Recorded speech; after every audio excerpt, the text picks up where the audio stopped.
If you've been hanging out with us at all over the past couple of months, you already know we occasionally pull one of our listener submissions and share it here on the show. It's become one of my favorite parts of doing this, hearing from real people in real places who've run into something they can't quite explain.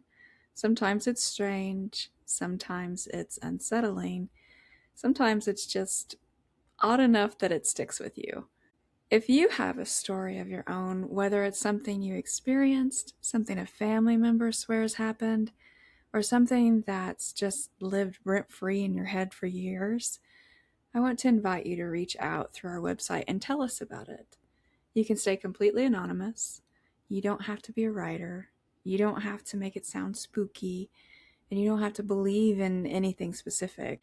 If it happened to you and it won't leave you alone, that's enough. With that said, here's one that came in recently, and it's the kind of thing that makes you wonder what's really out there when you're just trying to enjoy a quiet hike. I'm not really the type to write in, but I listen to the podcast, mostly for the true crime episodes. And every time you mention listeners sending in an email to share their story, I think about this thing that happened to my girlfriend and me. It's been sitting in the back of my mind for a while now.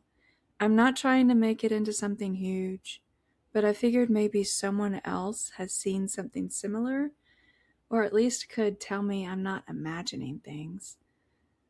This was back in early May. My girlfriend and I were hiking one of the Ice Age trail segments near Janesville, Wisconsin, the part that gets close to the Rock River. It was late afternoon, still bright out, and the trail was pretty quiet. We weren't doing anything special, just trying to get outside for a bit, enjoy the weather, stretch our legs. About a mile in, we started hearing something moving in the trees off to our right. At first, I thought it was just a deer cutting through the brush, but it didn't behave like that. Whatever it was, it stayed parallel to us. When we slowed down, it slowed down. When we stopped, it stopped. When we started walking again, it picked up right along with us. It wasn't crashing around or making a ton of noise. It was steady, like it was pacing us on purpose. I tried to play it off, but my girlfriend noticed it too. She kept glancing over her shoulder, and I could tell she was getting uneasy. I didn't want to freak her out, so I just said it was probably a deer or maybe someone walking their dog off trail, even though I didn't really believe that. A few minutes later, the trail curved and I happened to look back. That's when I saw it, just for a second.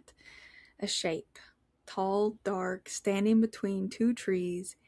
It didn't look like a person. The shoulders were too broad and the head looked wrong, like it was angled forward or set lower than it should have been.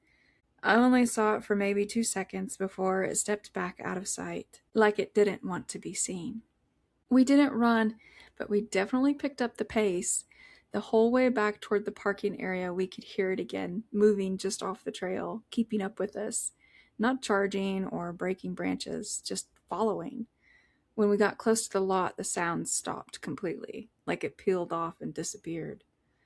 The next day, I went back with a buddy of mine to see if maybe it was a tree stump or a weird shadow I misread. We walked the same stretch of trail, looked around the spot where I'd seen it, checked the ground for tracks. Nothing. Just normal woods, no prints, no broken branches, nothing out of place. I'm not saying it was Bigfoot or Dogman or anything like that. I don't really get into that part of your podcast. Like I said, I'm more of a true crime guy, but I know what a deer looks like and I know what a person looks like, and this wasn't either. It felt like something was watching us, staying close, but trying not to be fully seen. If anyone else around Janesville has had something like that happen, I'd honestly like to know. I'm not trying to stir anything up. I just want to understand what the hell that was.